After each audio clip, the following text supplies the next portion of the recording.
மத்திய சப்ரகமுவ மேல் மற்றும் வடமேல் மாகாணங்களிலும் அத்துடன் காலி மற்றும் மாத்தறை மாவட்டங்களிலும் அடிக்கடி மழை அல்லது இடியுடன் கூடிய மழை பெய்யக்கூடும் என சிரேஷ்ட வானிலை அதிகாரி முகமது சாலிஹின் தெரிவித்துள்ளார்.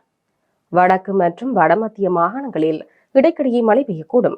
ஊவா மாகாணத்தின் பல இடங்களிலும் அத்துடன் அம்பாறை மற்றும் மட்டக்களப்பு மாவட்டங்களின் பல இடங்களிலும் பிற்பகல் 1 மணிக்கு பின்னர் மழை அல்லது இடியுடன் கூடிய மழை பெய்யக்கூடும்.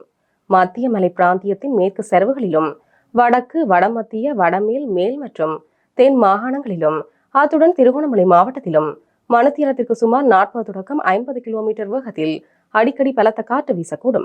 பலத்த காற்றும் மின்னல் தாக்கங்களும் ஏற்படக்கூடிய சந்தர்ப்பங்களில் அவதானத்துடன் செயற்படுமாறு பொதுமக்கள் கேட்டுக் கொள்ளப்படுகின்றனர்.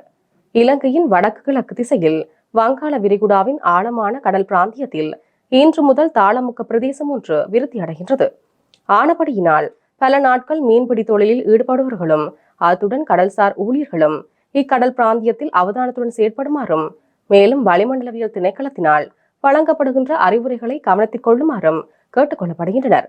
முல்லைத்தீவு தொடக்கம் காங்கேசன்துறை, மன்னார், கொழும்பு, காலி ஊடாக கம்பாந்தோட்டை வரையான கடல் பிராந்தியங்களில் அடிக்கடி மழை அல்லது இடியுடன் கூடிய மழை பெய்யக்கூடும். நாட்டை சூழ உள்ள ஏனைய கடல் பிராந்தியங்களின் சில இடங்களில் பிற்பகல் அல்லது இரவு வேளைகளில் மழை அல்லது இடியுடன் கூடிய மழை பெய்யக்கூடும்.